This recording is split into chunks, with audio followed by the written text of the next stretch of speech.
All right, Naomi, thank you so much for joining me today. I am really excited about our conversation topic, which is navigating grief around the loss of a loved one. Before we get into it, I wanted to give you a chance to introduce yourself. Hi, I'm Naomi Midanik. I am a psychotherapist based out of Ontario, and I focus on helping professionals through professional challenges and personal challenges. Yes, I love that. I love that. Well, listen, um, as for me, this topic is very near and dear to my heart. And one of the goals of this web series is to have open and honest and vulnerable conversations about real life things. So I really appreciate you taking the time to connect with me today to maybe walk me through some of what I'm experiencing right now around the loss of my mom. So my mom passed away from a reoccurrence of bladder cancer on October 8th of this year. So, relatively recently, 2.5 months. And I found it interesting as we get into the holiday season in particular. Historically, I've always loved Christmas. I've loved everything that it brings. I am the person who is decorating come early November. And this year, I've found a little bit of like reluctance or resistance to getting out the decorations. The excitement hasn't necessarily been there, or it comes, but it doesn't stick around like it used to. And I'm just curious, I guess that would be the first starting point. Would you say that that's something that you see as consistent in terms of people that are grieving the loss of a loved one, especially going into the holidays? Yeah. So the first thing I want to say is sorry about the loss of your mom, Thank you. and it's recent. Mm-hmm. Yeah, it's recent. So you're from what it sounds like, you're still in the active process of grieving that loss. Mm-hmm. And so one thing I want to normalize just around the holidays is the holidays or any big day, birthdays, other celebrations, milestones are going to be times where grief can really be heightened, even if the loss we experienced was years ago. And for someone who is in that acute phase of grieving, the holidays especially, you mentioned you're someone who used to love the holidays. My guess is your mom was an active part of the holidays. Oh, big time. And especially all the messaging around family and, you know, tidings of comfort and joy and all of those things. Of course, Mm-hmm. that's going to heighten the feelings of grief for you. And that's Yeah. very, Yeah. Yeah. It's interesting you say that. So we lost my dad in 2019, and every year so he passed away in May, but every year come the spring again, like I will experience a little bit of like an emotional lull. His birthday was on April 21st. He passed away early May. So it's like I'm at a again, it's I heard the other day, I think it was Jay Shetty, but he was talking about like a friend told him that grief is like a pebble or a stone. It's a stone that we carry that we put in our pocket. And at first it feels quite heavy and it doesn't go anywhere, but over time you become stronger. So that stone feels lighter, even though it's still there. And it's interesting because I was thinking about it in the context of my own experience. And I feel like that's what it's like. I think that window annually is a place where I acknowledge that it exists, but it is lighter to carry. But I don't see it ever going away. yeah. And I really like that reference. I haven't heard that one before. I have one that I like to use. You thinking about grief. So the period of acute grief is like a wound. So it's a wound, it hurts, it's kind of open. And then, of course, wounds, they begin to heal, but there's a scar left there. Mm. And so it never goes away, but there's a scar, and sometimes that scar is going to be triggered. So, depending on the weather, depending on anything else, and the scar is always going to be there. And we're going to notice it Mhm. sometimes, and we're not going to notice it other times. And it's a good segue to talk about some misconceptions that many people have about grief. So, Yeah. tell me what you know about the 5 stages of grief. I think is denial one of them? Um, Mourning. Again, I don't know what the stages are, but I can tell you, actually, if I could share a quick experience. So what you said with me to me really resonated in terms of the wound, because I do, like, I think especially around the loss of my mom, I acknowledge it. It still feels, like it's relatively big, but I've started to move on with life, right? And there are moments, fleeting moments, where there's almost like guilt about moving on with life. But there's also an acknowledgement that I want to carve out time consistently, or space, to acknowledge it, to experience it. And I don't know that we can always plan that. So I'll give you an example. My brother sent me a video last week. So I didn't expect it. I wasn't anticipating it coming, but he was like, "Hey, I just received this from Aunt Sharon." So last year, my brother, my mom, and myself went to Scotland, which is where like her roots are. And we were visiting family. So the video that I opened was her like sitting around a table singing this old Scottish song. And she was like happy and joyful. And to see it, I just immediately started crying. But what I experienced, and I think this is maybe part of grief, at least from my experience, is it wasn't all sadness. Like some of it was joyful tears. Like what I experienced in watching it was a mix. Like I was crying, but I was like smiling as I was crying, because it just felt so good to see her alive and present and enjoying herself. And I was reflecting on how great that trip was and how much it meant to her and to us. And then part of the tears, or it was, yeah, like the permanence of her absence now, like the fact that she's gone and that I won't see this in real time again.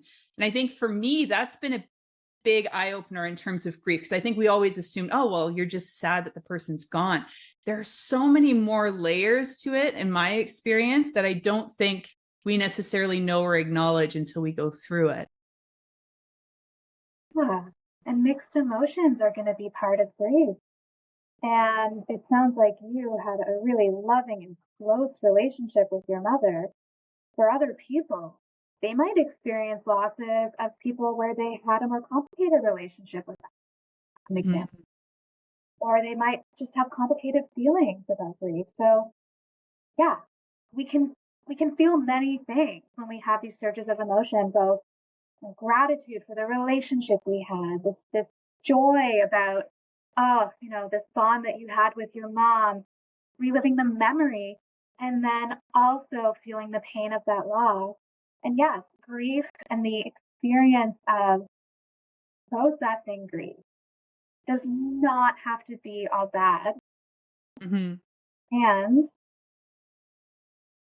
there can be a tendency to think that it's going to be all bad, which can make people shove it down and either compartmentalize or numb themselves to the grieving process.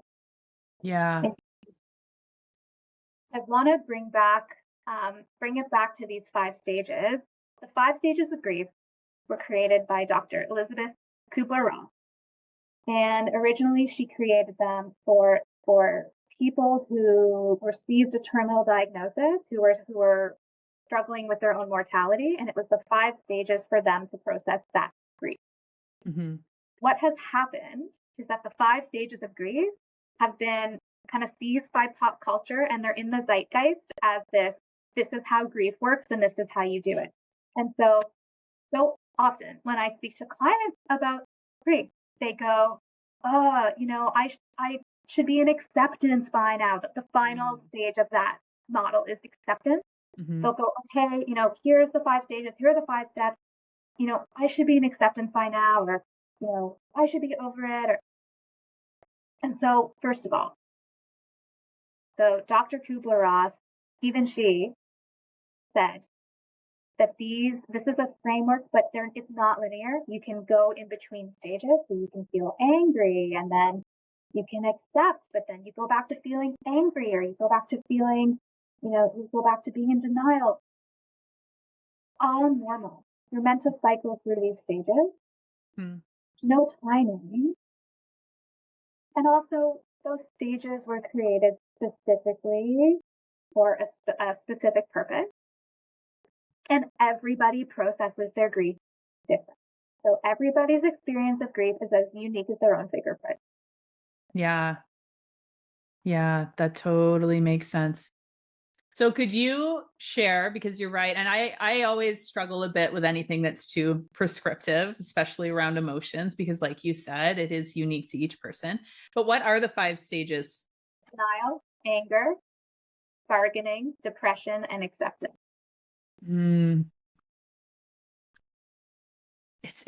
So denial, anger, bargaining, depression, and acceptance.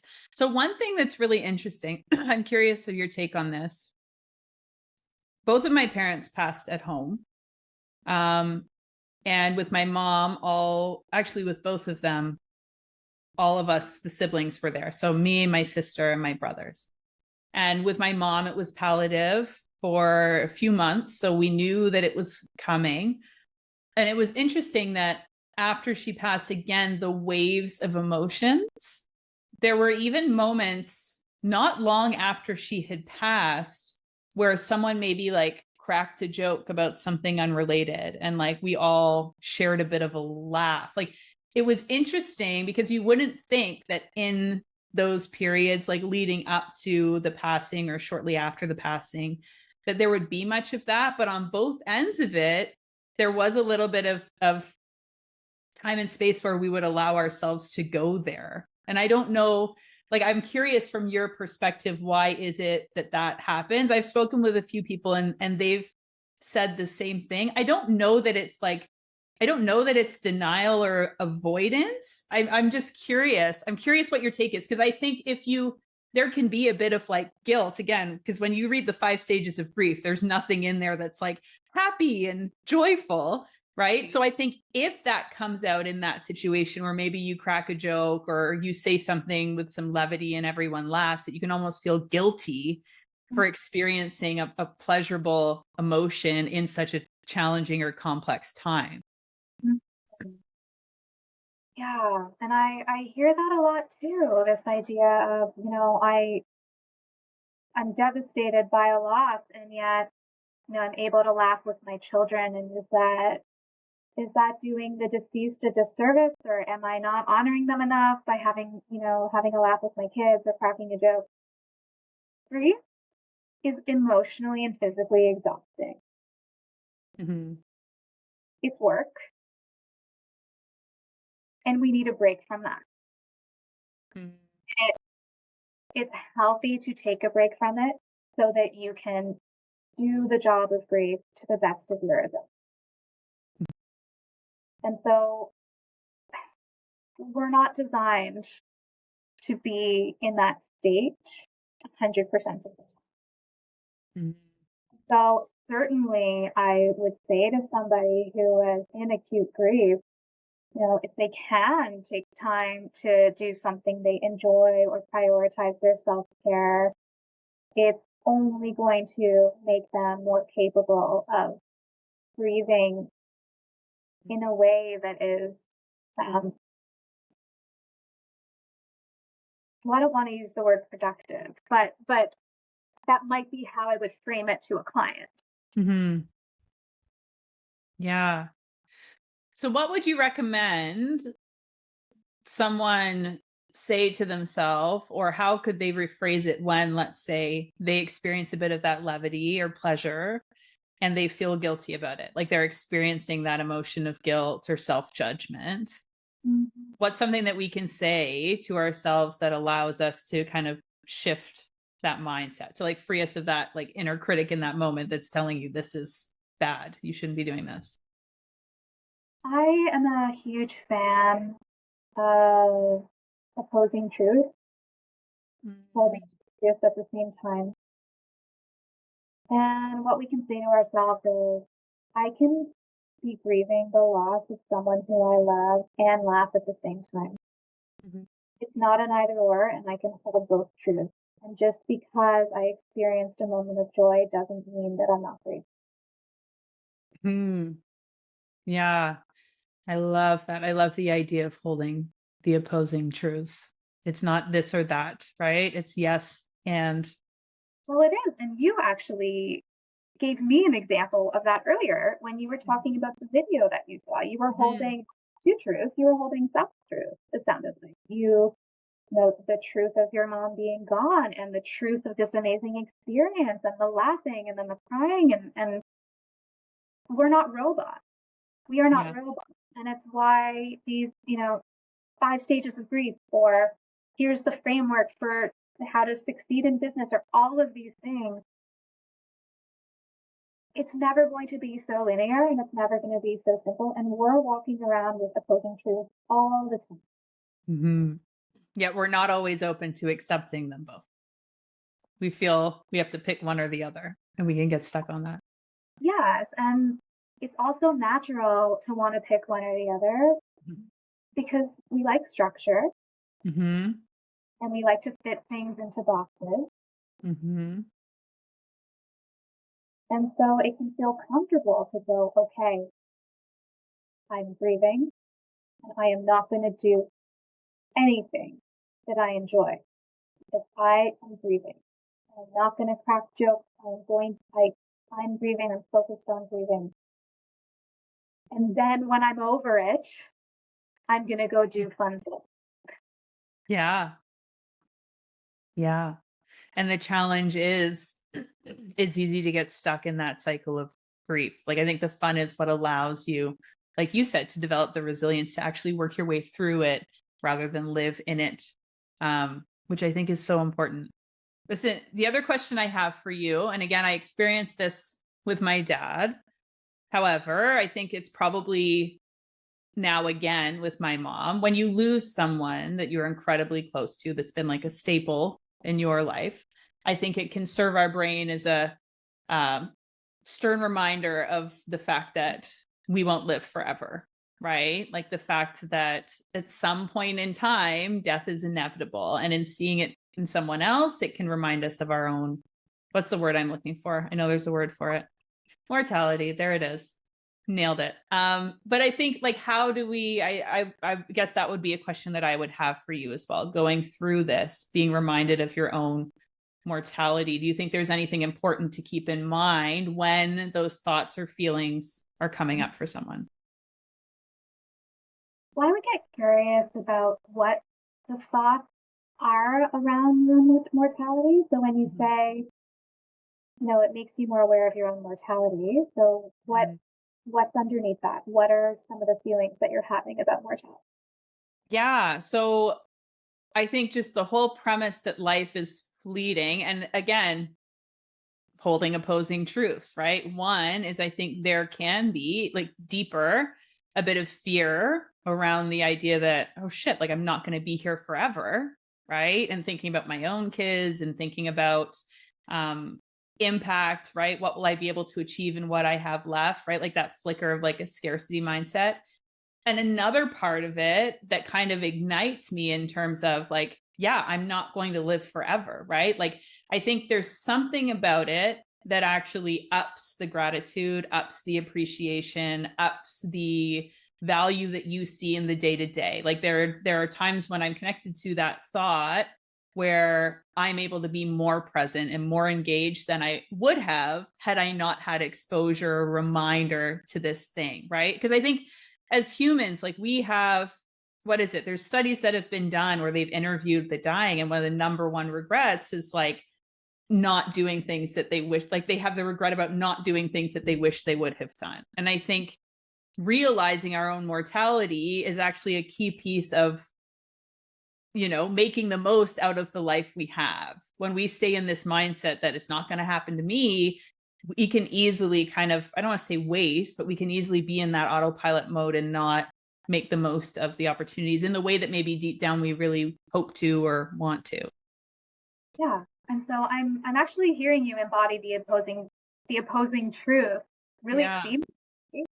I think you actually do this very naturally, is Yeah. my observation when talking to you. But what I'm hearing you say is, while considering your own mortality is actually really scary and it makes you, maybe go to some darker places because you have kids and you realize none of us are going to be here forever. I'm not going to be here forever. You're not going to be here forever. But on the opposing side, this realization is giving you more clarity around how you want to live your life so that you don't have these regrets. These are two opposing truths. Mm-hmm. I would say being able to look at it and go, okay, these fears that it's bringing up are valid. Mm-hmm. They're valid. And yes, facing the idea of our own mortality is scary. And what are some things that are within my control so that I can enjoy the life I'm living right now? Mm-hmm. Another way of looking at it is, we talk about control. So death is incredibly scary for many because it's out of our control. Mm-hmm. And so thinking about, okay, what are the things that are completely out of me? What are the things that are within my influence? And what are the things that are entirely? Mm-hmm. And I'm hearing you do that too. I'm Mm. hearing you say, okay, well, I can control, how I decorate my house. I can control, how I raise my children, whatever. I can influence the people around me, and I have no control Mm-hmm. over when death. Yeah. Yeah. There's something there, right, Naomi, about, and a good friend of mine, Alana Tart, she shared a phrase on LinkedIn the other day that's really stuck with me. But the idea of like, when we accept the limitations, we become limitless. There's something about developing a comfort with accepting limitations, which for me is all of those things we can't control. And there's probably none that are more scary or more intimidating than death itself, right? But I think there's, Yeah. yeah. So this I'm, is this is radical acceptance. yeah. It, it's another favorite thing of mine Mm-hmm. to talk about and help people embrace, which is giving attention to these things that are out of our control in terms of feeling our feelings about them. So the idea of, okay, we're all going to die one day. Okay, that idea. And we can look at it and go, okay, I don't like that. I don't like that I'm going to die one day. Mm-hmm. Scary, the idea that that's going to happen. I worry about how it's going to impact the people around me. Yes. And I know that those are my feelings about it. Being able to feel those feelings and accept them and validate them Mm-hmm. and go, okay, I can both feel those things and know that I still can't change the outcome. Mm-hmm. And here's what I can change. It's that balance, it's holding opposing truths between acceptance and change. So we can't change the fact that we're going to die unless AI can fix it, which may Yeah. be a few years. Who knows? We can't change it.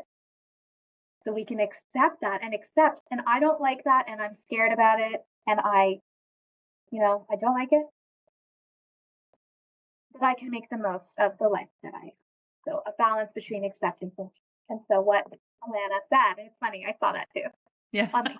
Um, she's absolutely right. Once we accept our limitations radically, Mm-hmm. we become limitless. And accepting our limitations is not the same as ignoring them, pretending they don't exist, or Mm-hmm. denying them. Yeah. It's so interesting. So one thing I'm really hearing, I think the difference between acceptance and radical acceptance, and even just reflecting on my own experience, is the feeling of it. Because when I think about losing my dad in 2019, he fell ill. It was rather quick. Like it was within a couple weeks. Like he was bedridden, gone. And I totally went into what needs to be done mode, right? Like it was like, okay, like no time to feel anything, like I got to keep the ship together. And I delivered the eulogy at his celebration of life. And it was like I carried on.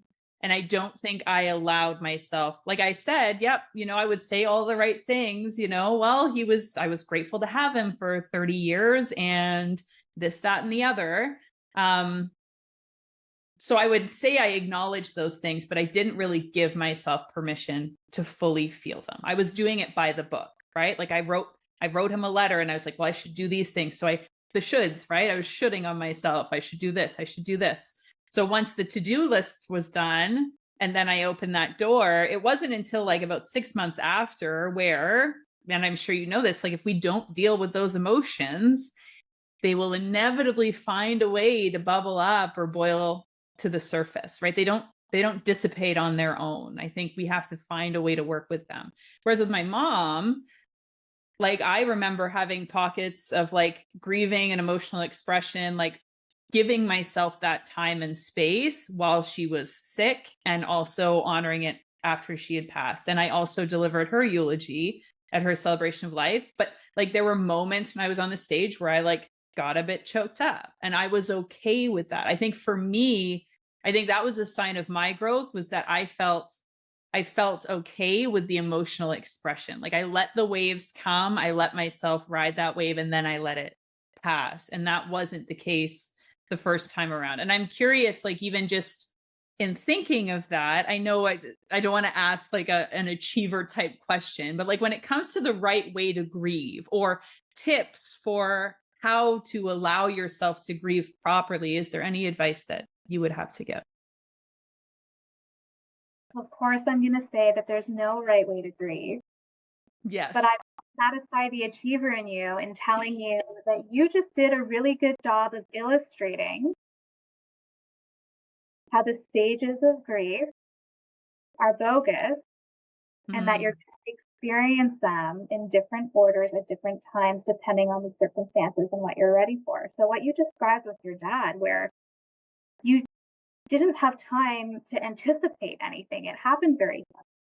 mhm, And our bodies are wired to react to situations in a way that helps protect us. And so it sounds like you did what you needed to do to get through a very shocking experience mm, and then allowed yourself to do that deeper grieving when you were ready and it was safe for you to do that. With your mom, who was in, palliative care situations, that means you had a lot of anticipatory grief. You were able to anticipate the loss, and there's grief that happens before the loss. And so, of course, you're going to approach that loss differently. You were expecting it, you were prepared. mm, And so it was safe for you to express that. So I would say there's no right way to grieve. mm, And that idea can be so very frustrating to the people who are in active grief because they just want to feel better mm, and they want to know the right way to grieve mhm, so that they can get their grieving done and check it off their list and feel better because this mm, does not feel good. mm, And I'll say the platitude of the only way out is through, which, you know, time takes time, mhm, and the experience takes experience. So there's no right way. But I know we only have a few minutes left, and I do want to bring this back to your original question around the holidays and going through the holidays. Um, while, still grieving your mom. mhm. So for now, I'll ask high achieving you, do you have a game plan that you've been thinking about on how you want to approach the holidays? Great question. Not really. Like I've really kind of, and again, maybe it's because I've had experience with grief before, but I find if I try to plan for it, like it could go sideways. So again, when you talk about radical acceptance, there's a part of me that's um not in, like, I'm not trying to anticipate, right? I'm not like, okay, like Christmas morning, I'm going to be really sad that my mom's not here and I'm going to cry and I'm going to make sure that I cry because crying needs to happen at that time because of that situation. So again, it's kind of like with receiving the picture. I think I'm open. I think I will intentionally probably, yeah, like revisit some pictures or some moments from the past to give myself an opportunity to connect with her in a way that feels right and good for me. And if emotions come out with that, by all means. For me, I think that part is important because if I don't consciously give myself space to connect with it, there's something about me that I feel like I'm missing something that my soul is like craving or wanting at this time. Right. So I think I'll do that. And again, what can I control? And, the opposing truth. The opposing truth is we have a 5 and a 7-year-old. My siblings are all coming up on New Year's Eve. We're hosting my partner's family on Boxing Day. So there's so much for me to be excited about, right? And knowing my mom was a huge fan of Christmas, right? Like all of the decorations, which I inherited some of them to, again, keep her memory alive and keep her presence sort of around us. So I want to keep that joy and spirit of the holiday season up. And again, respect that I may not be able to control. If I happen to get sad, I will give myself space if that's the case. I will give myself an opportunity to kind of connect with and honor her. And I will give myself an opportunity to enjoy the season with my family that is here, given the gift that life is, that is unpredictable and uncontrollable. Yeah. And you're right in that we can't plan out when we're going to feel the emotion of grief Mhm. around. Yeah. What we can do is give ourselves the grace and space to feel those emotions around the holidays. Yeah. And it sounds like, you already have plans for how you celebrate the holidays. It sounds like you have family traditions, you have your kids.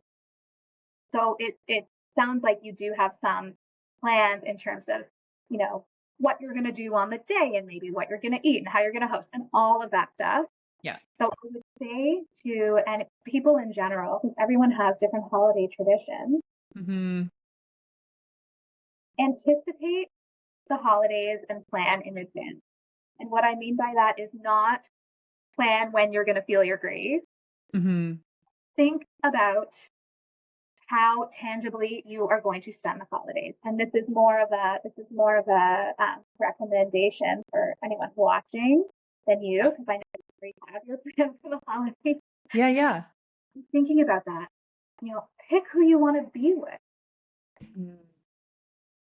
Pick pick who makes you feel supported, makes you feel good, who you feel comfortable around for when those waves of grief happen. Give Mhm. yourself permission to cry. Give Mhm. yourself permission to feel good. Mhm. Give yourself permission to feel and express your feelings. And make space to remember your loved one and honor your memories with them. Mhm.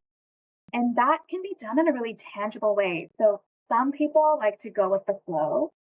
Other people, when they have somebody who is really part of a tradition, like to actually be really tangible about how they remember them. So I've heard of people actually making a memory book that everyone fills out, like all the guests fill out with their favorite memory of the loved one, or setting up a table with old cards, not old cards, old photos, as a very deliberate way to honor them. I've heard of people leaving a empty seat at the table. I've heard of people lighting a candle, whatever. But there's ritual that can be Yeah. incorporated the holiday or new tradition that that actually gives space, and it's not necessarily to feel sadness, right? as you Mhm. as you described seeing that video from Scotland, it's giving space for everyone to experience the memories, the love, the joy. So that can be healing for some people. But I do want to stress that there's no right way. So if someone is hearing me say this and going, oh, I don't want to do that. And in fact, the person that I lost brings up maybe some negative feelings, and I would rather just, focus on getting through the holiday or really focusing on my kids.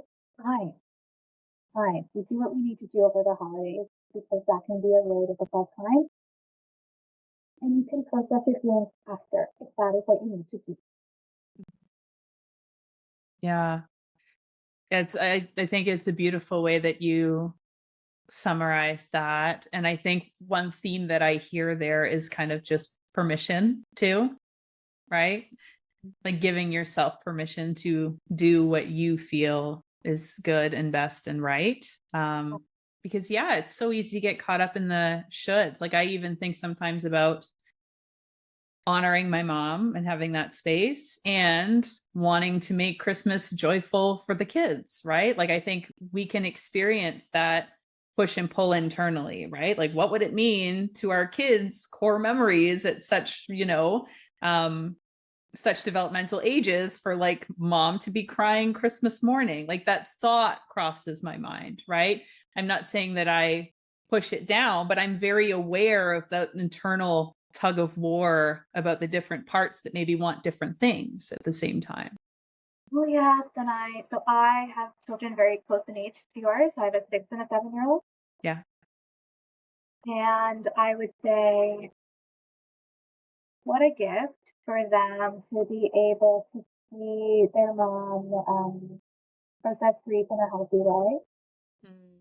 And if they see you crying on Christmas morning, but knowing that you're so intentionally wanting to make it happy for them, you saying, I'm crying because I miss my mom, but I'm also so happy to Mhm. be with your mom enjoying the holiday. You're holding those opposing truths and you're demonstrating being human in front of your children, which is going to be so important Mhm.